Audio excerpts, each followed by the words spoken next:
Dieu n'est pas purement utilitaire. Dieu est une réalité. Croire en mensonge, en quoi ça peut nous faire avancer? Non, nous croyons en Jésus parce qu'il est vrai. Il est ce qu'il dit être.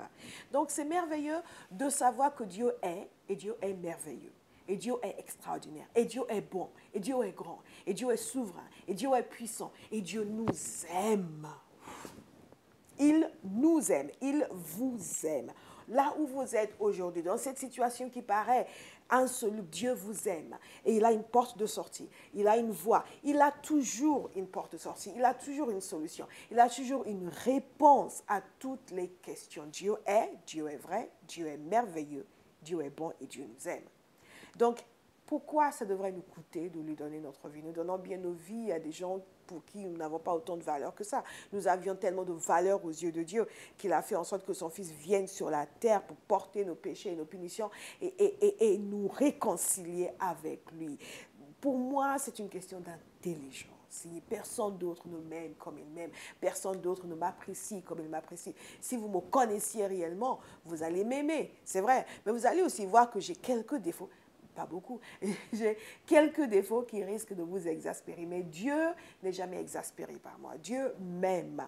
Il me connaît, mes défauts, mes insuffisances, mais il m'aime. Dieu vous aime avec toutes vos insuffisances. Alors pourquoi consacrer votre vie à servir une cause autre que la sienne? Pourquoi consacrer votre existence à suivre des modes passagers, qui ne durent qu'un instant? Je disais à quelqu'un, si vous voulez comprendre que les modes ne durent pas longtemps, allez regarder les photos d'il y a quelques années. Moi, j'ai des photos des années 80, 70. Si vous les regardez, vous manquerez de moi parce que toutes ces choses passent. Mais l'amour de Dieu est éternel. L'amour de Dieu ne passe pas. Donc, qu'est-ce que nous avons de mieux à faire? Sérieusement, posez-vous la question. Qu'avez-vous de mieux à faire que de donner toute votre vie au Seigneur? Que de lui donner tout. Et il y a un homme qui a tout donné. Il s'appelle Paul. L'apôtre Paul. L'apôtre Paul nous a laissé cet exemple parce que c'est ce que Jésus nous demande.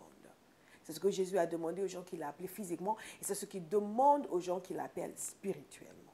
Le suivre, tout lui donner.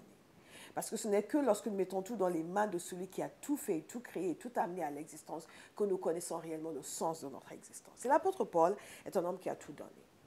Nous avons parlé dans les messages précédents de la relation qu'il avait avec cette église de Thessalonique. Thessalonique était une grande ville, une ville commerciale, une ville très influente dans le monde antique qui a joué un rôle très important dans l'église de façon générale. Et l'église qui est née à Thessalonique est une église qui est née suite à la prédication de l'apôtre Paul. Et l'apôtre Paul a donc écrit à cette église parce qu'il a dû les quitter très rapidement à ces jeunes chrétiens à cause de toute la persécution qu'ils souffraient. La souffrance était grande. Il venait de Philippe où il avait été maltraité. Il est arrivé à Thessalonique encore maltraité, mais il a annoncé l'évangile et les gens étaient convertis. À travers votre souffrance, les gens viendront à la connaissance de Christ. N'imaginez pas que les gens vous regardent, oui, si tu es chrétien, pourquoi ça? Non, non, non, non, non. Ne vous fiez pas aux apparences. Si vous êtes fidèle, vous allez voir les gens touchés par l'évangile. L'apôtre Paul était fidèle. Et dans le message précédent, nous avons parlé de son assurance, parce que nous avons commencé au chapitre 2, verset 1, où il parlait de l'assurance qu'il a pris en Dieu, avec laquelle il leur a annoncé l'évangile. Ce que nous sommes en train de voir ici, c'est un exemple d'une vie consacrée. Qu'est-ce que ça donne lorsque nous sommes consacrés au Seigneur? Quels sont les traits de caractère? Parce que non seulement Dieu change notre vision de nous-mêmes, notre vision de ce que c'est être un être humain et exister sur la terre, notre mission, notre mentalité, notre façon de penser, notre façon de voir, tout change. Il change cela et il change aussi notre caractère, il change notre disposition, nos attitudes. Il nous donne l'assurance là où nous n'avons pas d'assurance. Il nous donne l'audace là où nous n'avons pas d'audace, mais il faut se consacrer.